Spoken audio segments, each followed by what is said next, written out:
ქალის უფლებების დამცველების, ფემინისტების რამდენიმე თაობა თვლიდა, რომ ქალის ჩაგვრისა და შევიწროების მთავარი ასპარეზი იყო ოჯახი და ქალის რეპროდუქციული ფუნქცია. მაგრამ ეკოფემინიზმმა დაინახა, რომ ქალს ჩაგრავს არა რეპროდუქციული ფუნქცია და ის ფუნქცია, რომელსაც კულტურა ავალდებულებს მას, არამედ ის, რომ ეს ფუნქცია კონტროლდება პატრიარქატის ან პატრიარქების მიერ, ასე ვთქვათ, მამაკაცების მიერ. და სწორედ ეკოფემინიზმმა მოათავსა ქალი სამყაროს ცენტრში, როგორც ამ სამყაროს კვლავ წარმოებელი და მნიშვნელოვანი ფიგურა სამყაროსთვის და მან განიხილა რეპროდუქციული ფუნქცია როგორც მთავარი დამაკავშირებელი, შემაკავშირებელი სამყაროსთან. რამდენიმე მნიშვნელოვანი ტექსტი არის ამ თვალსაზრისით და ერთ-ერთი უმნიშვნელოვანესი ავტორი არის ანდრე კოლარდი, რომელიც ამბობს, რომ არაფერი ისე ღრმად არ აკავშირებს ადამიანს ბუნებასთან, როგორც ქალის რეპროდუქციული სისტემა, რომელიც საშუალებას აძლევს მას მთელ დანარჩენ ცოცხალ სამყაროსთან ერთად მონაწილეობა მიიღოს სიცოცხლის დაბადებასა და მხარდაჭერაში. სწორედ ამითაა ქალი ბუნების ჭეშმარიტი შვილი. ამ ბუნებრივ სიმრთელეშია ჩადებული მისი სიძლიერის წყარო. და ცხადია, რომ უკვე ამ ეკოფემინიზმის შემდეგმა თაობამ, თუმცა მანამდეც იყვნენ საინტერესო ავტორები, მაგალითად ანდრია რიჩი თulis და აანალიზებს რა მომენტში შეიძლებოდა დაწყებულიყო ქალის რეპროდუქციული ფუნქციის როგორც ექსპლუატაციის საფუძვლის გამოყენება და მის ნაშრომში ქალის დაბადებული ან ქალის მიერ დაბადებული შეგვიძლია ესე ვთარგმნოთ შემდეგ რაღაცას ამბობს. ადამიანის ცნობიერებაში უმნიშვნელოვანესი მომენტი დადგა მაშინ, როცა მამაკაცმა აღმოაჩინა, რომ ქალს ანაყოფიერებს არა მთვარე, გაზაფხულის წვიმა ან მიცვალებულთა სულები, არამედ სწორედ ის, მამაკაცი. და რომ ქალის მიერ მუცლით ნატარები და გაჩენილი ბავშვი მისი შვილია, მისი უკვდავმყოფელი. ესე აქ დაჭერილი არის ქალსა და მამაკაც შორის, სამყაროსა და ქალს შორის, სამყაროსა და მამაკაც შორის ურთიერთობა, როგორც ძალაუფლებითი ურთიერთობა. ვინც ფლობს ძალაუფლებას, ის განაგებს, ის ძალადობს და ასე შემდეგ, ხო? ამიტომ ამ თვალსაზრისით არანაკლებ მნიშვნელოვანი არის ქალის როგორც კულტურის მაწარმოებლის იგნორირება. აი ამ სამყაროს კვლავწარმოებაში. და ის სწორედ უკვე შემდეგ ფემინისტების და სხვა მოაზროვნეებიც ხედავენ ქალის მიერ წარმოებული კულტურის როგორც სამყაროს მრავალფეროვნების საფუძველს. და ისინი ამბობენ, რომ ქალის კულტურის იგნორირება აღარიბებს ბუნებას. ისევე როგორც შეიძლება რომელიმე ეთნოსის მიერ წარმოებული კულტურის იგნორირებამ და გამორიცხვამ ცივილიზაციული კულტურიდან გააღარიბოს მთელი ცივილიზაცია.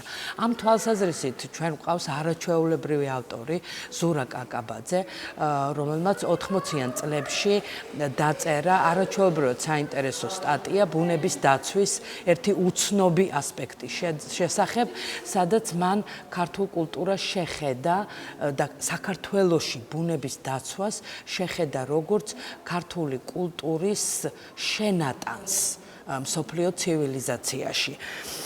ინდუსტრიული გარდაქმნები აუცილებლად გამოიწვევს ქვეყნების ბუნებრივ თავისებურებათა ნიველირებას და აქედან გამომდინარე კულტურათა წაშლა დაკარგვას და საბოლოოდ კაცობრიობის კულტურის უკიდურეს გაღარიბებას. ბუნების, ბუნებრივი გარემოს გადაგვარება, შესაბამისი ხალხის ხასიათისა და კულტურის, მისი ეროვნული სახის გადაგვარებას მოასწავებს. და აქ მას მოყავს მაგალითები, თქვათ, ქართული მრავალჟამიერი,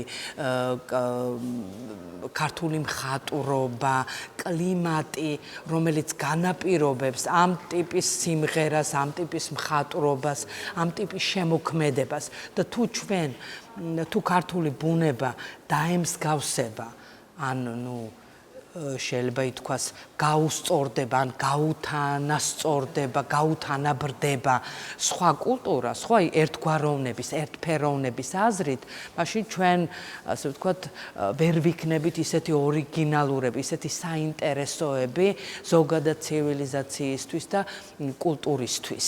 ჩვენ არ გვექნება ჩვენი სპეციფიური თავისთავადი თვითყოფადი შენატანი ამ ყველაფერში. ამიტომ გასაგები უნდა იყოს, რომ ბუნების დაცვისთვის აღძრული მოძრაობის აზრი არ მოიწურება სიცოცხლის ელემენტარული პირობების დაცვის ამოცანით. კიდევაც რომ მოხერხდეს ბუნების დიდი გარდაქმნების მიუხედავად სიცოცხლის ელემენტარული პირობების შენარჩუნება, გადასაწყვეტი დაგვრჩება ერის სიცოცხლის გადარჩენის პრობლემა. თუ ჩვენ კულტურას შევხედავთ როგორც თავისთავადს, როგორც თვითნაბადს, ხო, რომელსაც უნდა გაუფრთხილდეთ, ცხადია, რომ ეს ინდუსტრიალიზაცია, გარდაქმნები, რომელიც ხელოვნურად ქმნიან, ასე ვთქვათ, მოთხოვნილებას, ხო, ადამიანურ მოთხოვნილებას, ყველას გაგვიგია, რომ ჩვენ კულტურას გარდავქმნით და ვიყენებთ და შეიძლება ითქვას, ესე იგი, ვხარჯავთ ესე იგი ზედმიწევნით და ბევრს, ხო? იქედან გამომდინარე კი არა, რომ თქვათ ფინანსური ინტერესები აქვთ რაღაც ფინანსურ ჯგუფებს, არამედ იმიტომ, რომ ადამიანებს ცივილიზაციის და განვითარების კვალდაკვალ ეცვლებათ, ეზრდებათ მოთხოვნილებები, რაც არის პირიქით. ესე იგი, ჯერ მოთხოვნილება კი არ არის და მერე ბუნების გამოყენება, არამედ ბუნების გამოყენება და ესე იგი ზედმეტი ხარჯვა ქმნის ხელოვნურად მოთხოვნილებას. ამიტომ ამის გაცნობიერება ასევე არის ძალიან მნიშვნელოვანი იმისაც, რომ ჩვენ დავინახოთ, რომ ბუნებას უნდა გავუფრთხილდეთ როგორც ცივილიზაციას, როგორც ცივილიზაციურ სიმრთელეს და მრავალფეროვნებას. და ამ თვალსაზრისით უამრავი ძალიან მნიშვნელოვანი ავტორი არის, ვინც შთაგვაგონებს ფაქტობრივად, რომ დავინახოთ ეს კავშირები ცივილიზაციის, კულტურის მრავალფეროვნებასა და ბუნების დაცვას შორის.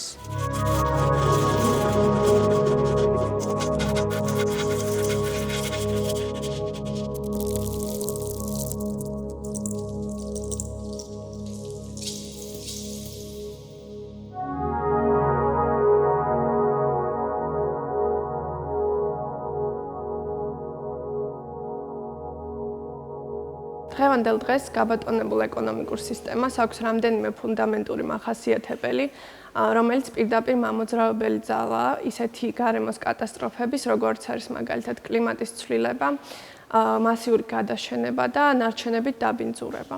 როგორც ამერიკელი პროფესორი დევიდ ჰარვი აღწერს, კაპიტალიზმი დგას მუდმივ ეკონომიკურ ზრდაზე და თუ არ გვაქვს ზრდა, წარმოიქმნება კრიზისი, რომელიც კიდევ უფრო მეტ სოციალურ უთანასწორობას და გაღარიბებას იწვევს. ეკონომიკის მუდმივი ზრდა დაფუძნებულია რესურსების მუდმივ ათვისებაზე. თუმცა პლანეტაზე, სადაც გვაქვს სასრული რესურსი, უსასრულო ეკონომიკური ზრდა არამდგრადია. ეკონომიკური ზრდის ერთ-ერთი მთავარი ასპექტი არის კონსუმერიზმი, რაც გულისხმობს მუდმივ შეძენას, ახალი ნივთების დაგროვებისკენ სწრაფვას, რა თქმა უნდა, არარაციონალურად და საჭიროების შესაბამისზე კიდევ უფრო მეტად. როდესაც ბაზარი თავად აწარმოებს მოთხოვნას და თავად კარნახობს მომხმარებელს, სულ რა სჭირდება მას და რა უნდა შეიძინოს. რაც იმას ნიშნავს, რომ არარაციონალურად ბევრი პროდუქტს აწარმოებს ბაზარი, რაც არის ისევ და ისევ დედამიწის რესურსების ექსპლუატაციაზე დაფუძნებული და ასევე ნარჩენებიც ისევ დედამიწას უბრუნდება დაბინძურების სახით. ამ მდგომარეობას კიდევ უფრო ამძაფრებს კაპიტალიზმის ერთ-ერთი მახასიათებელი ჭარბწარმოება. როდესაც მოთხოვნაზე ბევრად მეტი პროდუქტი იწარმოება, და შემდეგ ისევ ზედმეტი პროდუქტი უბრალოდ იყრება და არანაირი რაციონალური გამოყენება არ აქვს. აშკარად შესამჩნევია მასკულინური ხასიათი იმ სისტემის, ამ გაბატონებული ეკონომიკური სისტემის, რომელიც დაფუძნებულია კონკურენციაზე, იერარქიულობაზე და რესურსების არაგონივრულ მაქსიმალურ ათვისებაზე. და ასევე მამაკაცები გვევლინებიან ბიზნესის, ტექნოლოგიებისა და პოლიტიკის სათავეებში. და თუ ქალი მოახერხებს ამ იერარქიის სათავეში მოხვედრას, მას ისევ და ისევ უწევს მასკულინურ თამაშის წესებზე მორგება, ვიდრე რამის შეცვლა. ბუნებრივი კატასტროფები, რომელიც არ არის რეალურად ბუნებრივი, არამედ ადამიანისგან გამოწვეული, აზარალებს ძირითადად ქალებს, რაც გამოწვეულია არა ქალების ბუნებით მაგალითად, არამედ მისი სოციალური, ეკონომიკური და კულტურული როლით, როდესაც ის ბევრად არაპრივილეგირებულ მდგომარეობაშია, ვიდრე კაცი და განსხვავებული სამუშაო და როლი ეკისრება ამ საზოგადოებაში. ეს კარგად ჩანს საქართველოს მაგალითზეც. მაგალითად, შუახევი ჰესის კვლევა, რომელიც ეკუთვნის მწვანე ალტერნატივას, აღწერს იქ მცხოვრები ქალების მძიმე ყოფას ამ ჰესის აშენების შემდეგ. ამ ქალებს თავად არ მიუღიათ გადაწყვეტილება ამ ჰესის მშენებლობაზე, ისინი საერთოდ გამორიცხული იყვნენ პროცესიდან. თუმცა ის დაბინძურება, ის მეწყერ საშიში ზონები, თუნდაც წყლის შემცირება, მტვერი და ასე შემდეგ, სწორედ ქალებს დააწვათ და მათი ყოფა დააზარალა უფრო მეტად. მაგალითად, მეწყერ საშიში გახდა ის მიდამოების, რითი გავლითაც ბავშვები მიდიან სკოლაში. ამის გამოც ქალებს უფრო მეტ სტრესულ მდგომარეობაში უწევთ ცხოვრება და უფრო მეტი ყურადღების და შრომის ჩადება ბავშვების მოვლაში. ასევე ჰესის მშენებლობის გამო დაშრა რამდენიმე წყარო, რის გამოც თითქმის არ მიეწოდება ამ სოფელს სასმელი წყალი და ქალებს უწევს სწორედ შორი მანძილიდან წყლის წამოღება. ამავე დროს ჰესისმა სამუშაო ადგილებით შექმნა, ძირითადად არიან მამაკაცები დასაქმებული, 5% შეადგენს მხოლოდ ქალები და მამაკაცები, რომლებიც დღეში 11 საათიანი სამუშაო გრაფიკით მუშაობენ, მათი მთელი შინამეურნეობაზე ზრუნვის ტვირთი აწვებათ ქალებს. ის მდგომარეობა, რომ გარემოს კატასტროფებისგან გამოწვეული შედეგები უფრო მეტად ქალებს აზარალებს, კარგად ჩანს ასევე საქართველოს ახალგაზრდა მწვანეების კვლევიდან, რომელიც ეხება ეკომიგრანტ ქალებს სოფელ უდაბნოში, რომლებსაც ბევრად უფრო მეტად გაუჭირდათ ადაპტაცია და ბევრად უფრო მეტი შრომის და დაბრკოლების გადალახვა მოუხდათ, ვიდრე კაცებს. და მათზე იყო მთელი ის ტვირთი, რომელიც აკისრებს ადამიანს, რომელიც საკუთარი სახლის მიტოვება უწევს და სრულიად უცხო გარემოში, ყველანაირი სოციალური უზრუნველყოფის გარეშე გადაადგილება. ამავე დროს, როდესაც მამაკაცებმა შეძლეს მაგალითად სვანეთში, სადაც ეს კატასტროფა მოხდა, სახლის დაბრუნება ან ამ სოფელი უდაბნოს გარეთ სამუშაოს მოძებნა, ქალები ისევ და ისევ მიჯაჭულნი არიან ოჯახზე, უწევთ მასზე ზრუნვა და ამავე დროს მათთვის არ არსებობს გარკვეული კულტურული თუ სოციალური სივრცეები, სადაც შეძლებენ ისინი საკუთარი თავის რეალიზებას.